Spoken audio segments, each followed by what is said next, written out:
Captain Elena Vasquez had been dead for exactly 17 hours and 43 minutes when she walked back through the perimeter checkpoint of Forward Base Alpha, followed by a column of 50 Cytherian warriors who had spent the last 6 months trying to kill her. Sergeant Martinez lowered his rifle slowly, his training warring with the impossibility before his eyes.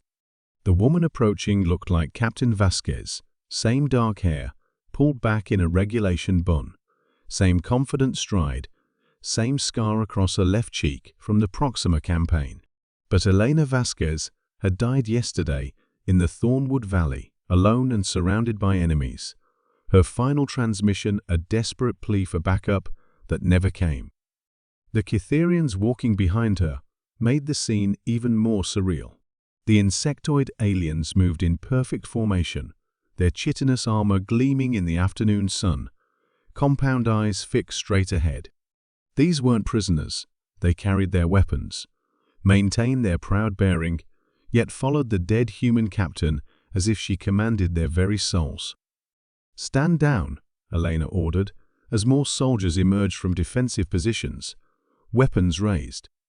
Her voice carried the same authority it always had, but there was something else now, a harmonic undertone that seemed to resonate in frequencies just beyond human hearing. Colonel Harrison pushed through the gathering crowd of stunned personnel, his weathered face cycling through disbelief, hope, and profound confusion. "Elena? How?" We saw the drone footage. The blast that took out the cave system. No one could have survived. Elena stopped 3 meters from the perimeter, her dark eyes meeting the colonel's gaze. "I didn't survive, sir.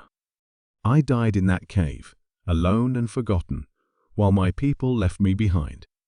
The accusation hung in the air like a live grenade. Harrison's jaw tightened. "You know why we couldn't send a retrieval team?" The risk assessment. The risk assessment, Elena interrupted, was that one captain wasn't worth losing an entire squadron. "I understand the logic, Colonel." I understood it, even as I bled out in the dark. Behind her, the Cytherian formation shifted slightly, a barely perceptible movement that somehow conveyed menace despite their apparent discipline. Harrison noticed that none of his soldiers could seem to aim directly at the aliens. Their weapon barrels kept drifting away, as if guided by some invisible force. Captain Dr. Yates approached cautiously, her medical scanner already active. "I need to run some tests." "What you're describing? Clinical death and revival. There could be cellular damage, neural." "I'm not alive, Doctor." Elena's statement was matter-of-fact, almost gentle. "At least, not in any way your instruments can measure." The scanner in Yates' hands flickered and died. She tapped it frantically, but the device remained dark. Around the perimeter, other electronic equipment began experiencing similar failures. Comm units, crackled with static, targeting systems went offline. Even simple digital watches stopped displaying the correct time. "What happened in that cave?" Harrison demanded. Elena smiled, an expression that would have looked perfectly normal if not for the slight luminescence that seemed to dance behind her eyes. "I met them, Colonel. The real Cytherians. Not these soldiers we've been fighting for the past 2 years, but their ancestors. The ones who built this world before your species learned to make fire." She gestured to the warriors behind her. "These aren't our enemies. They're children, lost and frightened, following programming they don't understand. The actual Cytherians died out millennia ago, but they left behind something extraordinary, a collective consciousness stored in the planet's crystalline substrate." "That's impossible," Yates protested. "Consciousness can't exist without biological neural networks. Can't it?" Elena turned her full attention to the doctor, and Yates stumbled backward, as if struck by a physical force. "I learned otherwise when I died, and found myself standing in their memory palace, surrounded by the ghosts of an entire civilization." The temperature around the checkpoint began to drop, breath misting in the suddenly frigid air. Harrison could feel the weight of attention from something vast and ancient pressing down on his mind. They were dying, Elena continued, watching their children, these confused warriors destroying themselves in pointless conflict with beings they couldn't understand. So they made me an offer. Become their voice in the physical world and end this war. By controlling their armies? Harrison asked. By giving their descendants what they've been searching for all along purpose. Elena looked back at the Cytherian column. At some unspoken command, they moved as one, setting down their weapons and removing their helmets to reveal faces that were surprisingly expressive, almost childlike in their relief. They've been fighting because fighting was all they knew.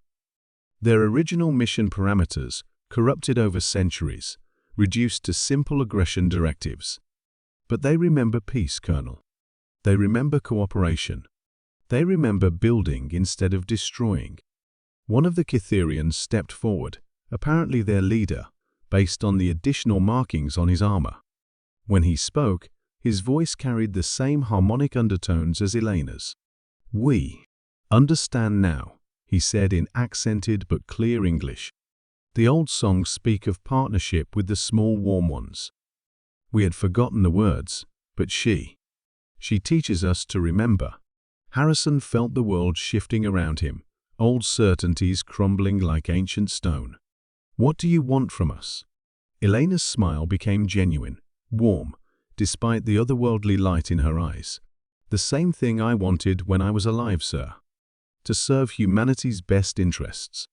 It just turns out that those interests include ending a war that should never have started." She gestured to the Cytherian leader. "Commander Thextal has information about 3 other human colonies that are about to be attacked by rogue factions. Factions that still follow the corrupted programming. With our help, those attacks can be prevented." "Our help?" "The dead make excellent diplomats, Colonel. I can speak to both sides, now translate intentions, clarify misunderstandings, bridge the gap between species that evolved too differently to communicate naturally." As if to demonstrate, Elena raised her hand, and every piece of malfunctioning equipment around the perimeter suddenly sprang back to life, functioning better than it had in months. "The question is," she said, fixing Harrison with a stare that seemed to look directly into his soul, "are you willing to accept that sometimes the best way to serve the living is to trust the dead?" Colonel Harrison looked at his impossible captain, at the peaceful aliens who had followed her out of legend, and at the opportunity to end a war that had already cost too many lives. Sometimes, he realized, the hardest orders to follow were the ones that made perfect sense. "Welcome home, Captain," he said finally. "What are your orders?"